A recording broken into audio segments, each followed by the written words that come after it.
ભરૂચ જિલ્લામાં મહિલા સશક્તિકરણ, રોજગારી તથા ઔદ્યોગિક સંરક્ષણ અને વિકાસને વધુ સુદૃઢ બનાવવાના આશયથી અંકલેશ્વર જીઆરડીસીમાં આવેલ ઉદ્યોગ મંડળના ઓડિટોરિયમ અંકલેશ્વર ખાતે રાજ્યના નાયબ મુખ્યમંત્રી હર્ષ સંઘવીના અધ્યક્ષસ્થાને ત્રિવિધ કાર્યક્રમોનું આયોજન કરવામાં આવ્યું હતું। આ કાર્યક્રમમાં નાયબ મુખ્યમંત્રી હર્ષ સંઘવીના હસ્તે પ્રોજેક્ટ અસ્મિતા અંતર્ગત ભરૂચ જિલ્લાની દીકરીઓને વિવિધ કંપનીઓમાં નોકરી માટેના નિમણૂક પત્રો એનાયત કરવામાં આવ્યા હતા।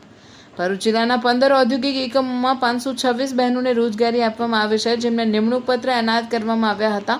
આ ઉપરાંત ભરૂચ પોલીસ વિભાગની સરાહનીય કામગીરી બદલ 13 તુજકો અર્પણ કાર્યક્રમ હેઠળ ભરૂચ પોલીસને પ્રમાણપત્ર એનાયત કરવામાં આવ્યું હતું। સાથે જ ઉત્કૃષ્ટ કામગીરી કરનાર પોલીસ અધિકારીઓ અને કર્મચારીઓને પ્રશસ્તિપત્ર આપી સન્માનિત કરવામાં આવ્યા હતા।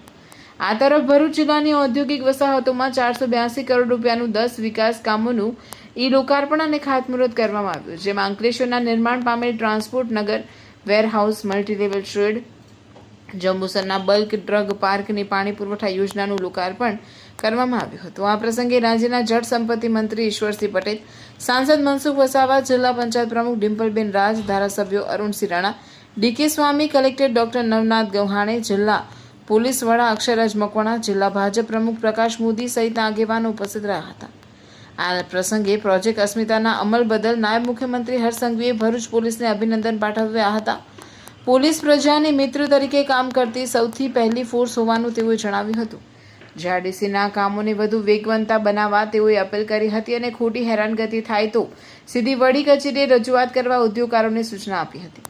ભારત સરકાર દ્વારા કરવામાં આવેલ ફ્રી ટ્રેડ એગ્રીમેન્ટ વિકાસના દ્વાર ખોલશે એવી આશા વ્યક્ત કરી હતી। ભરૂચ પોલીસ દ્વારા ઇન્ડસ્ટ્રીઝ જોડે સંકલન કરીને 550 થી વધારે બહેનોને આજે નોકરી અપાવવામાં આવી છે, જેમાંથી 70% વધારે બહેનો એ આજુબાજુના ગામડાઓના આદિવાસી દીકરીઓને આટલા મોટા પ્રમાણમાં નોકરીઓ અપાવવામાં આવી છે। તે અદ્ભુત કાર્ય છે। હું ભરૂચ જિલ્લા પોલીસ વહીવટીતંત્ર અને બધી જ ઇન્ડસ્ટ્રીઝનો ખૂબ ખૂબ આભાર માનું છું। 18 વર્ષની દીકરી ભણીને હજી બહાર આવતાની સાથે જ નોકરી એને મળી જાય, એનાથી મોટો કોઈ વિષય જ ના હોઈ શકે। આ અદ્ભુત કાર્ય છે। આ અદ્ભુત કાર્ય બદલ ટીમ ભરૂચને હું ખૂબ ખૂબ અભિનંદન આપું છું। મારું નામ પીએસઆઈ વૈશાલી આહિર, મહિલા પોલીસ સ્ટેશન ભરૂચમાં હું ફરજ બજાવું છું। આજરોજ પ્રોજેક્ટ અસ્મિતા અંતર્ગત કાર્યક્રમમાં નાયબ મુખ્યમંત્રી સાહેબ હર્ષ સંઘવી સાહેબ, ધારાસભ્ય સાહેબો અને સાંસદ સાહેબ ઉપસ્થિત રહેલા। પ્રોજેક્ટ અસ્મિતા શું છે તો એ વાત કહેતા મને ખૂબ જ ગર્વ થાય છે કે પ્રોજેક્ટ અસ્મિતા એવો પ્રોજેક્ટ છે કે જે નિસહાય, વિધવા, ગરીબ, બેરોજગાર મહિલાઓ હોય એને રોજગારી આપતો પ્રોજેક્ટ છે। આ પ્રોજેક્ટ ભરૂચ જિલ્લા પોલીસ અને ભરૂચ જિલ્લા ઇન્ડસ્ટ્રી એસોસિએશન દ્વારા આપવામાં આવ્યો। આ પ્રોજેક્ટ અંતર્ગત કુલ 526 જેટલી મહિલાઓને ભરૂચ જિલ્લાની અલગ અલગ કંપનીઓમાં રોજગારી આપવામાં આવી, જે સતત અમારા છેલ્લા 3 મહિનાની મહેનત હતી। અને મહિલા પોલીસના નાતે એક સેમિનારનું કાર્યક્રમનું આયોજન કરતી હોય, જેમાં બહેનોને કાયદાકીય જ્ઞાન આપવામાં આવતું હોય।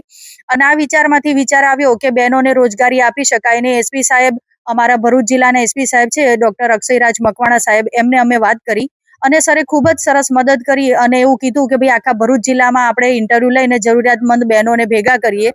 અને એમના સપોર્ટથી એમને ખૂબ જ અમને ખરેખર સપોર્ટ રહ્યો અને જેના થકી અમે 526 જેટલી બહેનોને રોજગારી આપી। અને આજરોજ આપણા માનનીય નાયબ મુખ્યમંત્રી સાહેબના હસ્તે આ બધી અલગ અલગ કંપનીઓમાં જે એમની નિમણૂક થઈ છે એ દીકરીઓને ઓફર લેટર આપવામાં આવ્યા।